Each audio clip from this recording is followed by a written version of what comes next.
আজকে আমাদের চলো অনেক মহিষী নারী এবং মহান নেতারা বিদ্যালয়ে উপস্থিত হয়েছেন, বসে আছেন। তাদের ছবি আঁকা আছে। মহান নেতা যারা, ওইদিকে একজন, ওর নাম হচ্ছে টিঙ্কিস, ওই নেতাটির নাম। আর এইদিকে যে মহান নেত্রী দাঁড়িয়ে আছে তার নাম হচ্ছে কুট্টিস। ওনারা বলছেন যে India, we love our India. জাতীয় পতাকাটিও এঁকে রাখা আছে। আমার জীবনের কালকে অনেক দিনের যে দুঃখ, সেটা ঘটনাটা শেয়ার করব। এত বছর ধরে কষ্টটা বয়ে বেড়াচ্ছিলাম। হয়তো সবাই বলতো যে মিথ্যে কথা বলছে সুকান্তদা। গোপাল স্যার সেই সময় উপস্থিত ছিল। ফেসবুক আমাকে কি ফেরত দিয়েছে। ফেসবুক করি বলে তো অনেকের রাগ, বিদ্যালয়েরও রাগ হয় মাঝে মাঝে। গোপাল স্যার তাকে, এই গোপাল দাঁড়াও। গোপাল স্যার ছিলেন অনেক দিন ধরে দক্ষিণ কোরিয়া থেকে কোনো একজন মানুষ বারবার আমাকে ফোন করতে চাইছেন। দক্ষিণ কোরিয়া বাইরের দেশ, ঠিক আছে, আমি পাত্তা দিই অনেক দিন। কালকে গোপাল স্যার থাকাকালীন আমি বললাম আচ্ছা এইটা একবার ফোনটা ধরে দেখি। তখন যেটা প্রমাণ পাওয়া গেল, ফোনটা ধরার পরে যেই বলেছি বলুন কে বলছেন, হাউ হাউ করে কাঁদছে আর বলছে, বাবা তুমি আমাকে চিনতে পারছো না?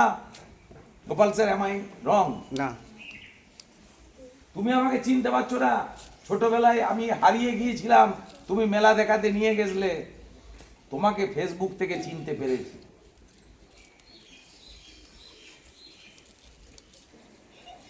কালকে সারা রাতটা আমার ঘুমায়নি। দক্ষিণ কোরিয়ায় থাকে। এই মুহূর্তে তার নাম পরিবর্তিত হয়ে গেছে। সে হারিয়ে গিয়ে যেখানে ছিল সেইখানকার মতন নাম নিয়েছে। সে তার ছোটবেলার ছবিটা তার কাছে ছিল গোলায় লকেট হিসাবে, সেই ছবিটাও পাঠিয়ে দিয়েছে আমাদেরকে। গোপাল স্যার জানে, এবং গোপাল স্যারকে বারবার ফোনে বলছে, আমি দেখতে পাচ্ছি আমার বাবা বিরাট অসুস্থ, শরীর খারাপ, স্যার কত টাকা লাগবে আমি পাঠিয়ে দিচ্ছি ইন্ডিয়ার মানিতে, প্রসেসটা বলে দিন, শুধু স্যার আমার বাবার দিকে একটু লক্ষ্য রাখবেন। আমি তাকে বললাম যে তুই কবে আসতে পারবি, তাহলে বল, আমি চিনতে পেরেছি। সে এখনই আসতে পারবে না, কারণ এর ভিসার ব্যাপার আছে অনেক কিছু। সে আমাকে বললো, বাবা আমি 3 মাস বাদে যাচ্ছি। দিয়ে অনেকক্ষণ কথাবার্তা হয়। গোপাল স্যারকে জিজ্ঞাসা করো, হাউ হাউ করে কাঁদছে। যতক্ষণ কথা বলেছি, 30-40 মিনিট কথা বলছি, শুধু কাঁদছে। তারপরে তাকে বললাম, বেটা তুই রেখে দে, তাড়াতাড়ি আয়, আমি তো দক্ষিণ কোরিয়া যেতে পারবো না, আমার সে সক্ষমতা নেই। দিয়ে গোপাল স্যারও চলে গেল। আমি নেমে এলাম, উপরে ছিলাম। নেমে আসার পরে যেটা ঘটলো, সে বলল, বাবা তোমার ভিডিও আমি প্রতিদিন দেখি, প্রত্যেকটা ভিডিও আমি বলে দিতে পারি তুমি কি করছো না করছো, আর তোমাকে প্রথম ফেসবুক খোলার পর থেকে চিনতে পেরে গেছি। কিন্তু বাবা তুমি একটা ভুল করেছো, এতদিনে আনন্দ করে বসন্ত উৎসবও করেছো, একটা ভুল করেছো। আর বল, তুই বললে আমি সব করতে পারি। বলল, এখন মার্চ মাস চলছে, সামনে আগে চলে গেছে ফেব্রুয়ারি মাস, তোমাদের পশ্চিমবঙ্গের প্রাথমিক বিদ্যালয়ে বুনো হাঁস বলে একটি গল্প পড়ানো হয়, হয় না হয়নি? সেই বুনো হাঁস গল্পের লেখিকার নাম কি? লীলা। বলছে তাকে নিয়ে তোমরা কিছুই করো, আর তুমি দেখাও মাঝে মাঝে যে তুমি বিরাট বড় মাস্টার হয়ে গেছো। কোড়া গলায় বলছে, তিনিও তো একজন মা, তাকে তোমরা সম্মান দেখালে না কেন? আলম, বেটা আমি বুঝতে পারছি না। বলছে 26শে ফেব্রুয়ারি তার জন্মদিন ছিল, তোমরা সেটা অ্যাভয়েড করলে কেন? কালকে সে ভিডিওটা সঙ্গে সঙ্গে আমাকে পাঠায় যে এই ভিডিওটা কালকে তুমি গিয়ে আমার ছোট ছোট ভাইদেরকে শোনাবে, যেটা তোমাদের সিলেবাসের মধ্যে আছে। এই মায়েরা তখনকার দিনে, আজকে নয়, যখন লেখাপড়া শেখাটা খুবই কষ্টদায়ক ছিল, এই মা লীলা মজুমদার অন্তত বোধহয় 100-র উপরে বই লিখেছেন, বিভিন্ন পুরস্কারে পুরস্কৃত হয়েছেন, ভারতবর্ষ থেকে, পশ্চিমবঙ্গ থেকে, সঙ্গীত নাটক একাডেমি থেকে। তার ছবি নিয়ে কেন বাচ্চাদেরকে বোঝানো হলো না? তাই তার ভিডিওটা যখন সে পাঠালো, আমি সঙ্গে সঙ্গে জয়ন্ত স্যারকে শেয়ার করে দিই এবং জয়ন্ত স্যারকে বলি কালকে এই ভিডিওটা স্কুলে চালাতে হবে। একটা গান বললো, তোমাকে কিছু করতে হবে না বাবা, তুমি শুধু এই গানটা চালিয়ে দেবে, 5-এ যারা পড়ে তারা বুঝতে পারবে, 4-এ যারা পড়ে তারা বুঝতে পারবে।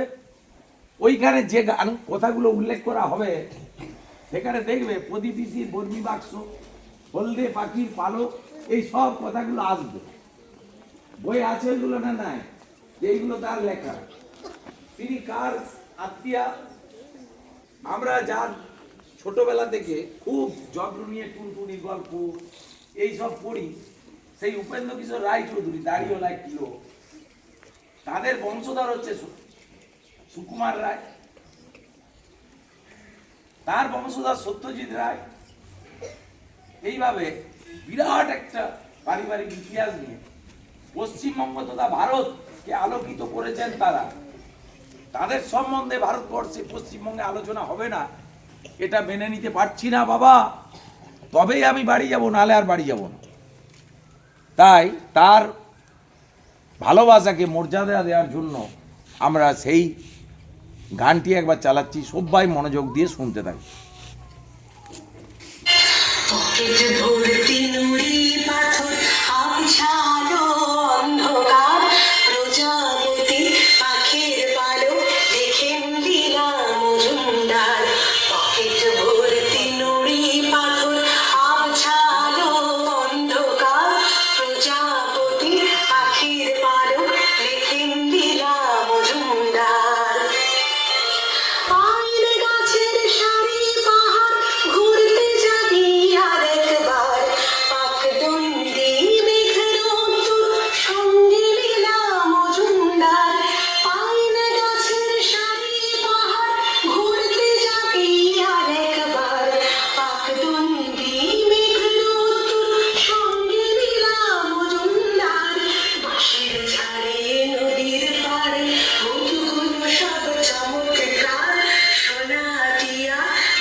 আমার ছেলেকে একটু বলা যাবে? 5-এর ছেলেমেয়েরা বলা যাবে কিছু? সে আমার বড় ছেলে, আমার আদরের বড় ছেলে, সে আসবে। গোপাল স্যারের সঙ্গেও কথা বলেছেন যে আমি ঢুকবই, বাবার কাছে আমি যাবই, 3 মাস বাদে হলেও আমি বাবার সঙ্গে দেখা করব আর আমার ছোট ছোট ভাই বোনদের সঙ্গে দেখা করব। সে বলছে গোপাল স্যারকে কত টাকা চাই, একটা কোথাও মিথ্যে বলছি না, একবার বলুন ওখান থেকে কত টাকা চাই আপনার স্কুল পাঠানো যায়, আমি সিস্টেম তোমার স্কুলটা চালানোর জন্য বাবা, আর তুমি ভালো থাকার জন্য সেই টাকা আমি প্রোভাইড করব, আমাকে শুধু পারমিশনটা দাও। সেই ছেলেটার জন্য আমার জোরে একবার হাততালি দিয়ে দাও।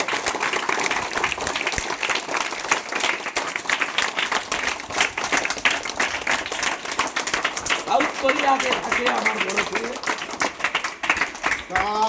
এরপরে যারা বলবেন শ্রীপুর স্কুলকে সমালোচনা করবেন, তারা একটু ভাববেন পশ্চিমবঙ্গে বোধহয় আজকে এটাও প্রথম হলো। কাম্যশিকর সামর্থ্য নেই বলে যারা আমাকে টোন টিটকারি করছেন, ব্যঙ্গ করছেন, পুরাতন কোনো ভিডিও ছেড়ে দেখান এই ধরনের ঘটনা সরকারি বা হাই স্কুলে ঘটাতে পারছেন। সকলের প্রতি শ্রদ্ধা, ভালোবাসা, তোমাদের জন্য ব্যাটার পক্ষ থেকে আমার পক্ষ থেকে অনেক অনেক ভালোবাসা যায়। নমস্কার।